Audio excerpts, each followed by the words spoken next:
Whether the team is performing clean or unsightly, we'll cover it all here on Washington Football Nightly. I, of course, am your set man, Louie T. Thank you for joining me. Let's get to tonight's lead story. So I'm dressed in all black like the Omen, which means we took one on the chin, and this feels like finality. Yesterday was the day that I dread every year with this team. The week or the game where I resign to the fact that the season's over. And that's why yesterday's loss hit me so hard. And I told the story. I'm not going to tell it again here. I told it on my podcast. If you want to hear the story of, what my emotions were yesterday during the game, you got to go to the podcast to listen to that. It's in the first, 10, 15 minutes of the podcast.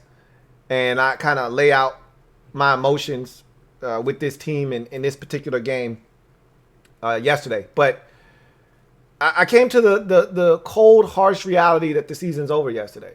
And I said if we couldn't beat the Giants, that we didn't deserve to go to the playoffs. I meant that. And we got swept by the Giants.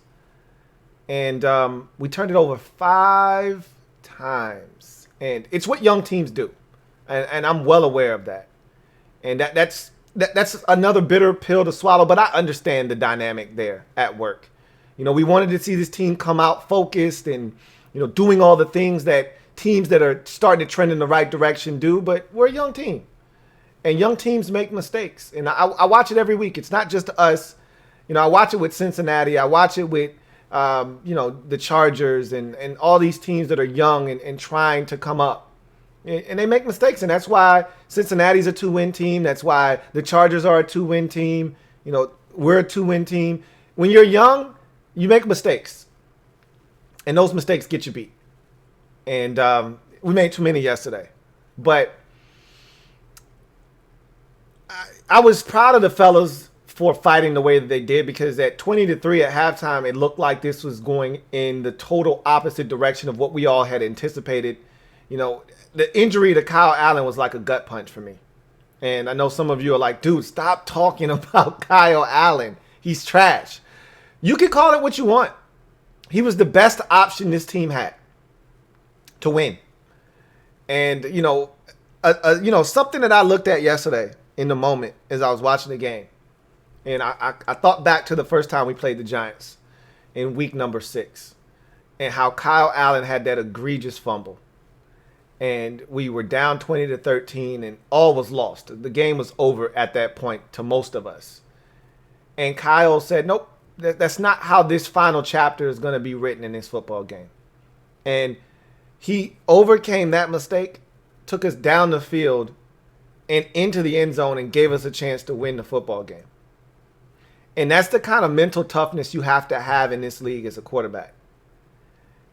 I watched Alex Smith be put in the exact same position on Sunday against the same exact Giants, this time at home, with fans on your side. Alex throws a soul-crushing interception. Remember, that interception was thrown as we were approaching field goal range. Literally, all we needed was 5 yards. If he makes that throw to J.D. McKissick there, instead of airmailing it over his head, we're in field goal range. Now, is Dustin going to make the kick? I can't say. Probably not. More likely than not, he's going to miss, and we're going to be all pissed off at Dustin Hopkins. But he didn't get an opportunity because Alex threw a pick. But that wasn't the final chapter in this game. It didn't have to be. Why? Because just like Kyle Allen had 3 weeks prior, he was going to get an opportunity again to rectify the situation. Got the football back, and he had a timeout, and he had 1 minute and 30 seconds left, or something in the minute and some change left range. He had plenty of time to get in the field goal range. More than enough time, especially with a timeout in your back pocket. And he did the same exact thing he had done on the previous possession, which is throw an interception. And I don't agree with Ron Rivera that we were in desperation mode. We weren't in desperation mode. Desperation mode is 4th and 24. You don't convert this, you lose the game. You got to give your guy a chance. That's desperation mode.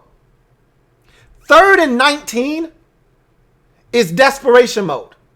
But even then, You still got 2 downs. You can cut that 19 in half and give yourself a chance on 4th down. That wasn't 3rd and anything. That was I think a 2nd down or 3rd down interception. It was a bad interception. When you got, and it looked like, and again, I haven't watched the film yet. I'll be able to tell the story tomorrow. But it looked like Isaiah Wright was wide open underneath on a shallow cross. Hit him, whether he's inbounds or not. The biggest thing you have to do at that moment is convert. Time isn't the factor there. Nothing matters if you don't have any more downs. If you run out of downs, you'll run out of downs before you run out of time. Got to convert. He's open. Hit him. I don't agree with that was desperation time. It's a bad decision by Alex Smith. Staring down a receiver late and then getting picked off. He had an opportunity to do what Kyle Allen did 3 weeks ago. Take your team down the field and into the end zone, or at least give them a chance to tie the game after making a big mistake. He failed. Now, I thought Alex was exceptional in the second half. Sans for the 2 interceptions, which you can't ignore. He threw 3 on the day. We had opportunities before halftime, before the 3rd pick, to score. The 2nd pick was a backbreaker. The 1st pick was a backbreaker. Because I was still engaged mentally. Even though the injury to Kyle Allen was a gut punch, and at that moment, I was ready to check out. And I told everybody in the community, I don't even want to watch this game anymore. Because I knew what that meant. I knew what that loss of Kyle Allen meant to this season. I knew what it meant. But Alex turned it around in the second half. He moved this offense. He was efficient. We scored points. And we had an opportunity to win after trailing 20 to 3 at half. But when the game was on the line, he didn't make the plays necessary. And this isn't solely an Alex Smith loss. We'll get to the defense here in a second because I'm going to go through my keys to the game. Heading into week 9. And what we needed to do to win. And you're going to see exactly how we were successful or where we failed and how we didn't get it done.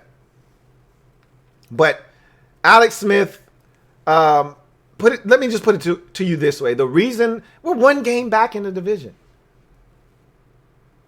There were worse performances this year than what we saw on Sunday.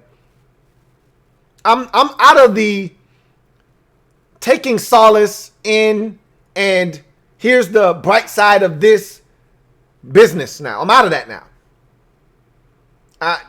Because to me, the only thing now that I'm going to take solace in or be looking at are the young guys. Outside of that, if you aren't a young guy, you have no use to me right now. If you're not a young guy and you're not getting experience, you're of little to no use to me. Alex Smith is of little use to me right now. Ryan Kerrigan is of little use to me right now because these aren't guys that I look at as part of the long-term future. Ryan Anderson is of little use to me now. Why? He's not going to be here past next year. Fabian Moreau is of little use to me now. Why? Not going to be here next year. I'm looking at the guys that I think have a chance to be here for the long haul. I'm looking at the Cole Holcombs. I'm looking at the Montez Sweats, the Chase Youngs, the DeShazer Everetts, the Cameron Curls, Kendall Fuller. Those are the guys I'm looking at. The Terry McLaurin's, the Cam Sims. Those are the guys that I'm going to invest my time and energy in moving forward this season. Because those are the guys that I think are going to help us win down the road. And there are others that I didn't name, obviously. But the veterans on this team and the guys that are on the last year of their deal that we have no intentions of re-signing, I could care less about those guys at this point. 2020 season for me is done. We can't win the division now. I don't see it happening. And obviously, Alex Smith could go out there and change my mind, but this is how I feel about the rest of the quarterbacks that we have left. None of them give us a chance to win. Consistently. None of them. That includes Alex Smith, who is a veteran, who did give us a chance yesterday, but failed to get it done. At this point, I'm ready to see Dwayne again. And I thought the reason I didn't want to put Dwayne in, one, he didn't give us the best chance to win, and I thought we could chase this division, and I thought Kyle Allen was the guy to help us do that. Two, I didn't think they wanted to see Dwayne anymore. And again, this is where the mixed messaging comes into play, and, but Ron never said he didn't want to play. We were drawing inferences. We were going off of the rumors that were out there and what we were told. Ron never, ever said he didn't want to play him anymore. We were just going off of what everybody else was telling us. That they want to get rid of this guy. That they want to trade him. Ron said, look, I think this guy's got talent. And, this guy may play again for us this year. We don't know. But he has to learn. I'm not giving up on Dwayne. He said that multiple times. I'm not giving up on Dwayne. Well, we're going to get to see if that's true or not. Because after Alex Smith loses 2 out of the next 3 games, more likely than not, and we're officially not in the mix, which I don't know if that's going to happen because Philadelphia's schedule isn't that easy either. But is he going to go ahead and just put Dwayne back in? He said today at his presser, and we'll get to that in a little bit. You know what? We'll save that for later on. Let's get to the keys to the game, and then we can talk about that a little bit later on. We can have the Dwayne discussion a little bit later. Let's go through these keys to the game real quick. In the 23-20 loss at home in Week 9 to the Giants. First thing, the very first key to the game that I gave you, the very first key to the game that I gave you, the very first key to the game that I gave you. Take care of the football. Can't stress that enough. The very first key to the game that I gave you. I'm going to say it one more time because it's going to equal the amount of turnovers that we had in the game. The very first key to the game that I gave you. Take care of the football. 5 reckless and unnecessary turnovers in this game. It started on the very first offensive snap. I was so hyped for this game. Hyped beyond belief for a 2-5 ball club. As hyped as you can be. This game felt like week 2 for me. I was so hyped for week 2 versus Arizona because of what week 1 meant. Snap the losing streak versus Philadelphia. Haskins gets a come from behind win. The defense was dominant. Let's go have ourselves a season. Everybody thinks we're going to be trash. Why not us? We're the only team with a winning record in the division.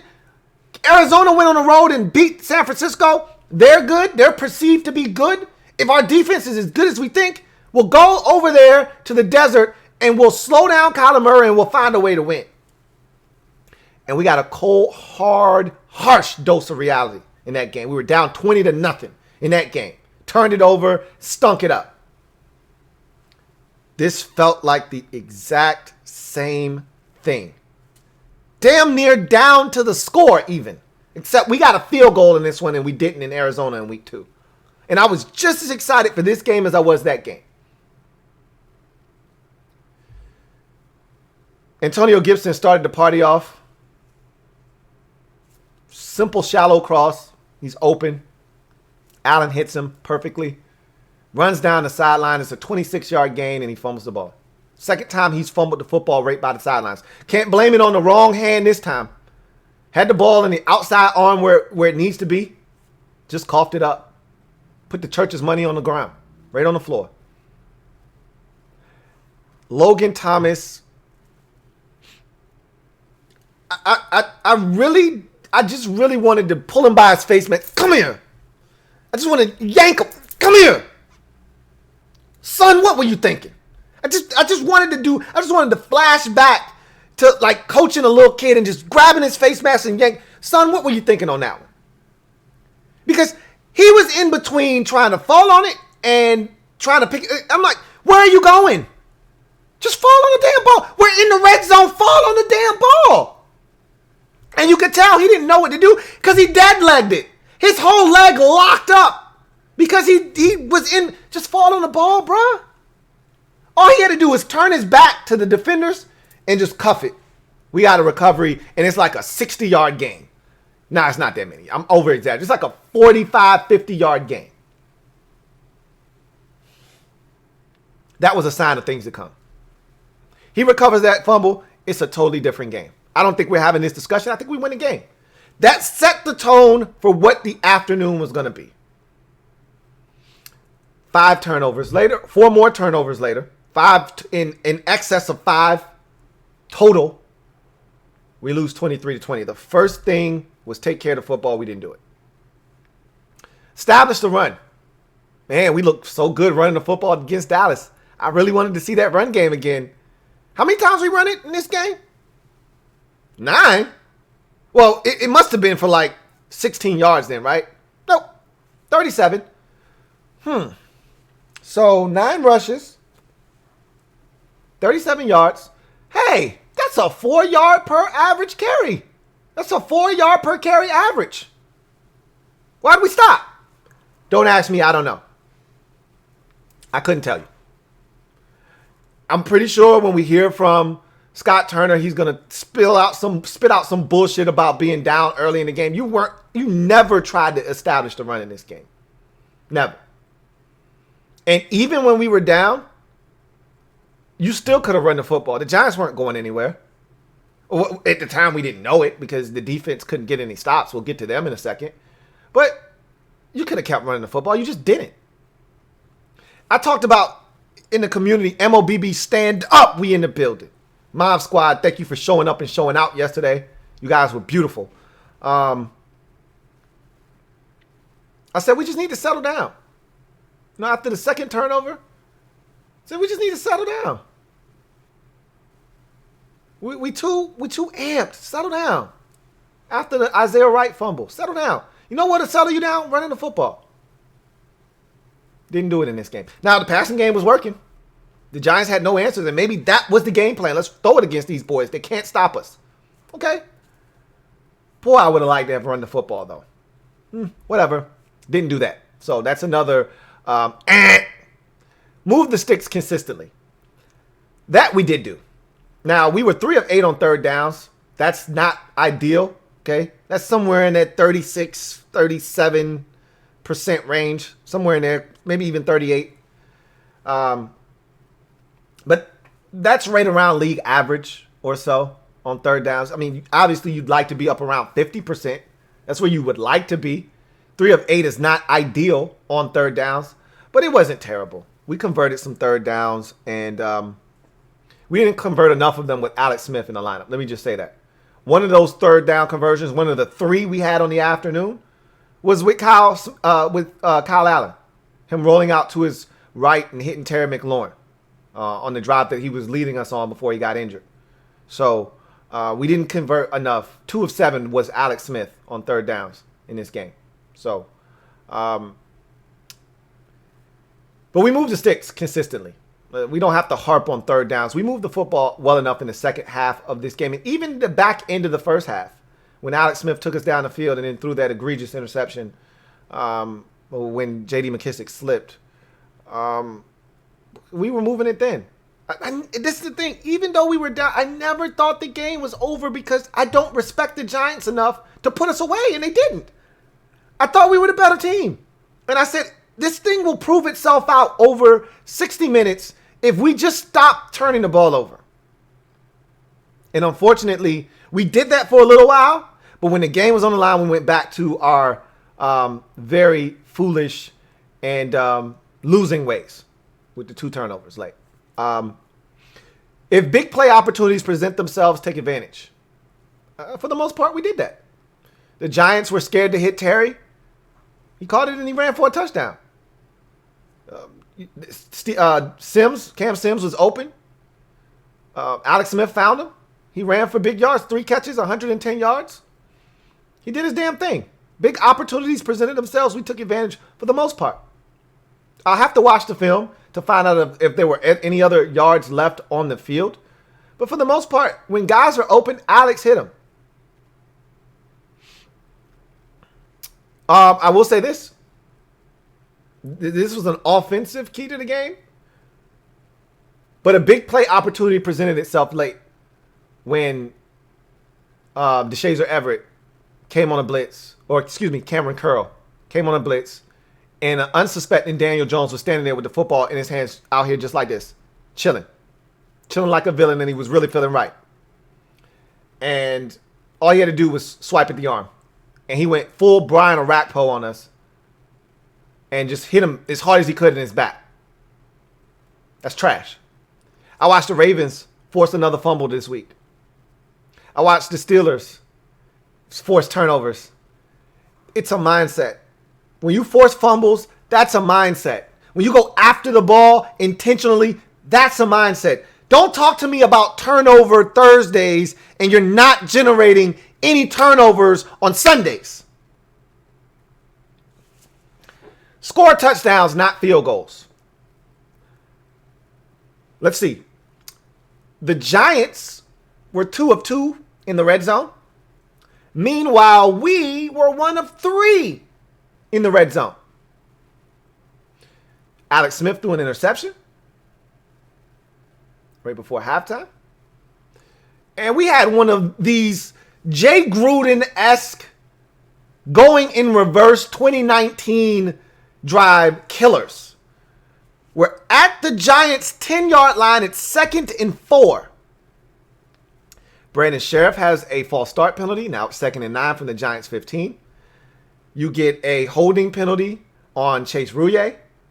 Now it's 2nd and 19 from the Giants 25. And then Morgan Moses gets a hands to the face penalty. Now it's 2nd and 29 from the Giants 35. So you go in a span of 3 plays from 2nd and 4 from the Giants 10 to 2nd and 29 at the Giants 35. How in the hell do you do that? I know how. You're 2 and 5. And 2 and 5 teams do shit like that. That's how you're 1 and 3 in the red zone. Score touchdowns, not field goals. You get a touchdown on that possession. You lose by 3. I can do the math. Anyway, Skins D against the Giants. Oh, keys to the game. Stop the run. The whole purpose for stopping the run was to put the onus on Daniel Jones. How'd that work out for us?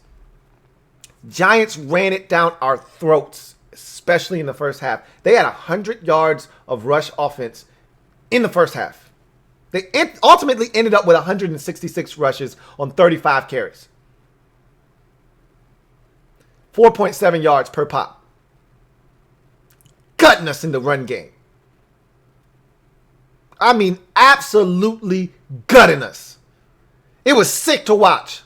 They throw it on first down, incomplete. No worries. We'll run it for 5 on second down. Now it's 3rd and 5. I can't tell you how many times in the community that I typed a message that said, that's too many yards right there.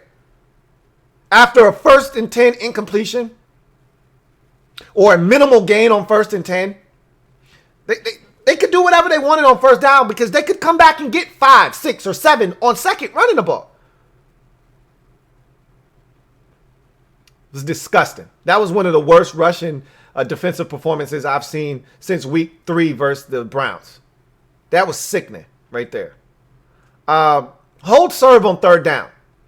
And I said, there was a caveat. I said, hey, the last time we played these guys, they killed us on 3rd downs. They were 7 of 11. The reason they were so effective on 3rd downs is because they were in 3rd and short to medium all game long. What the hell do you think they were in on Sunday? I just told you that they had their way on 2nd down running the football, on 1st down running the football. A lot of times it was a run on 1st down and they got another 1st down.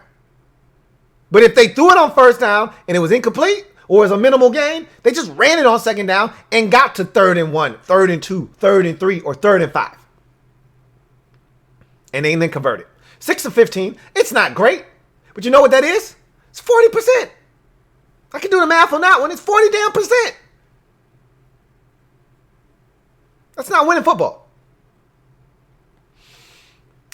Limit big plays. For the most part, I felt like we did that. We gave up a couple of plays where you're like, come on, guys. We gave up the big ball down the field to Austin Mack or whatever the hell his name is. Secret world of whoever Mack is. I don't know. Gave up a big play there. Like, what are we doing? Why? Who is this guy and why is he catching a deep ball on us? We gave up a couple of big runs, and Alfred Morris down the side. What is Alfred doing tiptoeing down the sidelines against us? I don't know. And then the Evan Ingram touchdown. But we didn't give up a bunch of, massive plays in this game, but still, we gave up enough explosive plays. And those are usually plays of 20 yards or more, and we gave up enough of those in this game to have it be a problem. Forced field goals. You could argue we did that. I would argue that we didn't do that. As I just mentioned, the Giants were 2 of 2 in the red zone. If any one of those possessions ends in a field goal, we win the game. Or at least it's tied. Worst case scenario. But they got inside the red zone twice. They got in the end zone twice.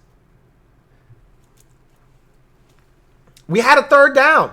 We got them the third down both times, and they found the end zone both times. You got to find a way to get off the field on third downs, especially in the red zone. It's really simple. We didn't force enough field goals. We didn't. Their kicker is good, Graham Gano. We know him very well. He was here in Washington to start his career, and he wasn't missing anything from 40 or 50. And so all their field goals that they got were outside of the red zone. That's cool, but where it counts is when they get in the red zone. That's when you really need to hunker down and force a field goal. We didn't. Get to Daniel Jones.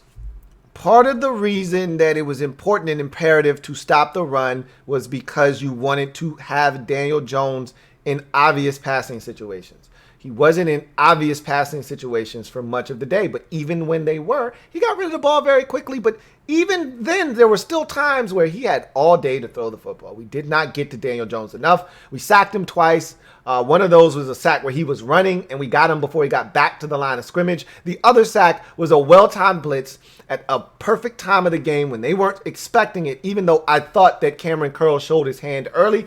They didn't see it. Cool. We reaped the benefits of it. Got to force a fumble there. Got to. Have to. It's imperative that you do. We didn't. We didn't get to Daniel Jones enough. Every time we watch the Giants play and he turns it over 2 or 3 times, there's a common theme, a common thread. Pressure on Daniel Jones. We didn't apply that today or Sunday. He didn't turn it over. Simple as that. Limit Evan Ingram was the last defensive key to the game. He had a better game than he had the first time around. He was really a non-factor the last time we played them. He had 2 catches for 21 yards.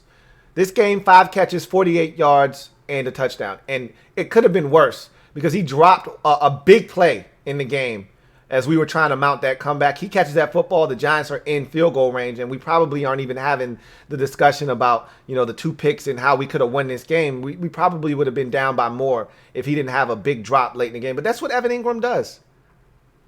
He drops the football. But he had 5 for 48 and a touchdown. So he hurt us. All in all, that's not good enough. Not even to beat a 1-17. It wasn't good enough, and we didn't win the game. Let's get to, in other news, quickly and get out of here. Ron Rivera stepped up to the mic. He pretty much told us that Kyle Allen's done for the year. He didn't want to come out and say it, but we can read between the lines. We see the writing on the wall. He's having ankle surgery. He's out for the season. It's been reported by multiple outlets. It didn't come from Ron's mouth, but it doesn't need to. We knew that his season was done when he got carted off the field. So he's done for the year. He did double down on Dwayne being the backup, but to me, that was the most important part of this entire presser was the quarterback discussion.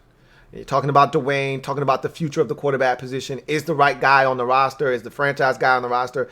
I thought it was an interesting discussion about what we have moving forward. And so let's start with the Dwayne discussion because that was a divisive topic that really split this franchise and his fan base kind of down the middle. You were either Team Dwayne or you were Team Win, because the two of those, they weren't meshing early in the season. Either you wanted to see Dwayne develop at the expense of this team having a chance to win the division, or you were someone like me who was like, to hell with Dwayne's development, let's win. Kyle Allen gives us the best chance to win. The reason I was so hell-bent on to hell with Dwayne's development, which is not what I said before the season started, was because I didn't think the division was going to be this bad. Much like Ron, I was like, oh yeah, the division's going to be good and good enough, and we're going to stink this year. I told you guys, we were a 6-10 team. I think I upped it to 7-9, or I might have upped it from 5-11 to 6-10. I think I upped it to 7-9 from 6-10. Anyway, I knew we were going to stink this year. I think most of us felt that way, but once the season starts, a lot of you forget about what you said in the offseason. And obviously, we're not hoping for the team to be 6-10, 7-9. And after the win in week 1, I think some of you recalibrated what you thought was a 5-11, 6-10 team. All of a sudden, you thought, why not? And I said, well, I factored into my 6-10, 7-9, that we were going to win in week 1. So that didn't change the needle. That didn't move the needle for me. I wanted to see what we did against Arizona and Cleveland and the Ravens and the Rams. That was going to change if this was really a 5-10, 5-11, 6-10, 7-9 team. That was going to move the needle for me. And we didn't. We showed our colors in those games, and Dwayne wasn't good. And so, but the division, this is what we didn't account for. The division was just as bad as we were, which meant we had a shot. Now I want to go after the division. Dwayne didn't give us a chance to do that. But I thought in the process of them benching Dwayne, they came to a conclusion that they didn't like Dwayne, that he wasn't the guy, that they didn't want him anymore. That's what was told to us from outside forces, that Dwayne's not the guy, and everything suggested that. The leaks from the team to the media, and him getting fined by the team for breaking COVID protocol, and all of the things that were coming out, all the dots connected to they don't want this guy. But Ron never said that. Well, it never came out of Ron's mouth. And Ron's been straightforward with us from day one. Even though the messages have been somewhat mixed and confusing, Ron's been straightforward with us for the most part. And Ron said, I'm not giving up on Dwayne. He's got a lot to learn. He needs to sit down and learn. And he needs to, see what it means to prepare. And maybe he'll get another opportunity. And I'm pretty sure, I feel confident, 1,000% confident in saying if Kyle Allen doesn't get hurt, we're never going to see Dwayne on the field again for this team.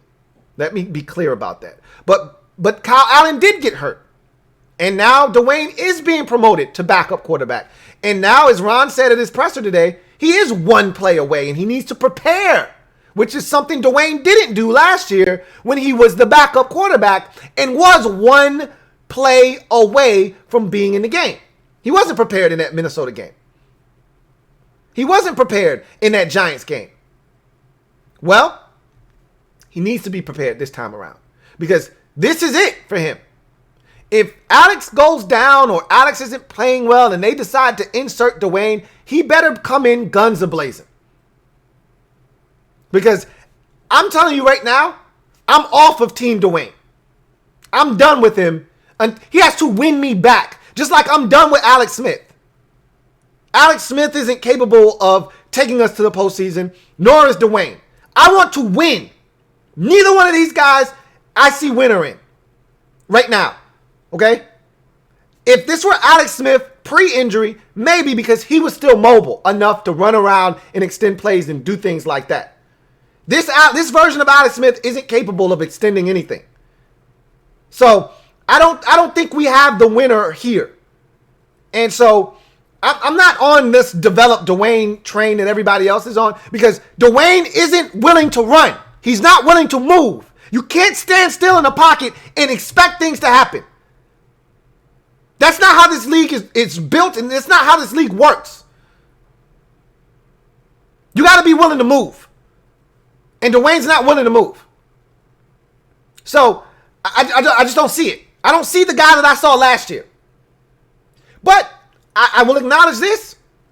Why the hell are we playing Alex Smith? We are not winning this division. We are not going to the playoffs. You might as well play Dwayne because if what Ron said is true, we're trying to find out if the franchise quarterback is on the roster. If that statement is true, it's not Alex Smith. I feel 1,000% confident in saying that. It's not Alex Smith. Well, if it's not Alex Smith, the only guy left is Dwayne Haskins. If you truly want to evaluate whether or not the franchise quarterback is on this roster or not, you should be playing number 7, not number 11. Ron is still chasing this division. Bless his heart. Bless his heart. He's still chasing this division. And look, evidence suggests that we're not out of it. There's only one back in the win column, only 2 back in the loss column. We still got the Eagles one more time on the schedule. The season's not over. Technically, I've given up. I've thrown in the towel. You got me. My hands are up. You got me. I've been fighting the good fight for as long as I could, but I see it. The writing's on the wall. We're gonna go to Detroit next week. We're gonna lose, and we're gonna come back home the following week in Cincinnati, who's capable of scoring 30 and has scored 30 or more in the last 3 or 4 weeks. They're gonna score 30. We can't score 30. We can't score 30 with the opposition's defense's hands tied behind their back. The Cowboys' hands were tied behind their back, and we still couldn't muster 30. So I know Cincinnati's going to put 30 on our head and beat us. We might beat Dallas again, but I can tell you this much. If their quarterback, if they get better play out of their quarterback position, I don't know if we beat them the second time. So what I'm saying is, until we're mathematically eliminated, which I don't know if that's ever going to happen until like week 15, I don't think Ron's going to go away from Alex Smith. And if he doesn't go away from Alex, we're never going to find out if Dwayne's the guy here or not. I don't think he's the guy. I'm just going to go out and say that. I know some of you are going to kill me for that. And that's fine. I don't care. I don't get mad. When you guys don't agree with me, I don't get mad. Some of you get bent out of shape. Oh, he doesn't know what he's talking about. Yo, you're just mad. I'm not mad about anything. I'm just telling you how I feel. You can get pissy and get bent out of shape if you like, because we're all family. I tell you guys this all the time. You may not agree with what I say. You may think I'm a clown. You may think I'm this, I'm that. I don't care. At the end of the day, we all family. I'm still going to hug you. I still love you. You're a family member. You love this team just like I do. We may not agree. We may not see eye to eye, but we still family at the end of the day. You may stand on that side of that side of the room. I might be on the opposite side of the room, but if we win, we all come together. That's all we want. We all want this team to win. We just have different ideas of how to go about doing it. And that's fine. I'll never, ever be upset for you not agreeing with me or feeling very passionate about something that I feel passionate about in the opposite direction. At the end of the day, you feel one way, I feel another way, but we just want this team to win. And you may think Dwayne's the guy and he just needs more time. I didn't see it. For the first 4 games of this season, and I told you, I knew it was going to be a slow transition. With this offense and Scott Turner and all of the things that they were doing, it was going to be a transition for Dwayne. It's another offensive coordinator, and in 2 years, he's had 3 different offensive play callers. That's rough. That's rough. So I knew it was going to be tough on him. But I didn't see the guy that I saw in Detroit run for a first down. I didn't see a guy that was willing to leave the pocket and make plays. I didn't see that guy that I saw last year against the Eagles, against the Giants late in the season. That guy didn't show up this year for whatever reason. Bring back Fat Dwayne. That guy wanted to win. This guy wants stats. Bring me Fat Dwayne, because that guy's willing to run. He's willing to do whatever it takes to win the game. Skinny Dwayne wants to look good in the pocket so he can take selfies and say, hey, I had a 300-yard passing day. Is that fair? Maybe it's not. I'm just telling you that's what I saw. I didn't see a guy willing to do whatever it took to win. And if that guy's not coming back, I don't need to see that guy again. If you're bringing me back the same Dwayne from the first 4 weeks, you can keep that. But I can say this much. I don't need to see Alex Smith for the next 8 weeks of the season. I don't. But again, Ron thinks he can still win this division. Bless his heart. But at this point, just put Dwayne in. If you really want to evaluate if the franchise quarterback is on the roster, which I don't think he is, just put Dwayne in. It's not Alex Smith. Put Dwayne in. That's the only way you'll find out for sure. Anyway, that's going to do it for me. Here comes the diesel. Louie T, tonight on the program. I thank you guys for joining me. Make sure you hit the subscribe button if you haven't already done so. Make sure you turn on that notification bell so you don't miss a thing. And also hit that like button on the way out. All right? If you haven't joined the Mob Squad, what are you waiting on? Join the MOBB. Stand up. We in the building. The turnout was awesome on Sunday for the game. It's a ton of fun. I'm looking forward to doing it with you guys the remainder of the season. And so the link is down in the description, along with the link to the printchamps.com, where you can find LouieTeeNetwork merch. I got on a hat right now. You've seen the hat. I can turn around so you can see. Hat to the back. I told you you was going to see this hat a lot, and you're probably going to see it a lot more because I'm going to be dressed in black like the Omen a bunch more this season. So, unfortunately, you'll be seeing this hat quite a bit. But I digress. You guys, enjoy the rest of your Monday. Enjoy Monday Night Football. It's going to be hard to enjoy Monday Night Football. It's a stinker. But I'll be live after the game if you want to join me there. And I'll be dropping that film tomorrow on Patreon, bright and early. I'm going to jump on the film tonight. And that offensive film should be out relatively early. And I'm going to start on that defensive film. I can't wait to watch the film from this game. As bad as it's going to be from a turnover perspective, we did some good things in this game. Alex did some good things in this game. But the late game situation is what I want to focus in on because I want to see how the offensive line fared. 5 sacks for the Giants in this game. Was it on the line? Was it on Alex? Were there open receivers running around? Was he scared? We'll see. I can't wait to watch the film. I'm just going to say that. This film will be really interesting. I want to see what the hell was going on in the run game, why we all of a sudden couldn't stop the run. I think I know why, but the film will tell the story. How did Cameron Curl do in his first start in the NFL at the strong safety position? Lots of things to take away that I want to see in this game. So if you're not on Patreon, that's down in the description as well. And you're going to want to become a patron if you're not already, because the film breakdowns of the college players, the quarterback position in particular, all of that's going to be on Patreon. So if you're already a patron, you don't have to go anywhere. You'll be privy to all of that film breakdown that we'll be doing at all the positions, not just quarterback. This team needs help at a number of different positions. So that'll be on Patreon later on in the year as well. So a lot going on, but just know that we've hit the crossroads of our season, or to me, I think we've crossed over into the land of the dead. And now I'm ready to start searching and looking around this roster and seeing who's who and who can help moving forward. That's going to do it for me, your man Louie T. This has been Washington Football Nightly. I'll see you guys next time. Have a good one. Here comes the diesel. Here comes the diesel. There's the snap, hand to Riggins. Good hole. He's got the first down to the 40. He's gone. The 35.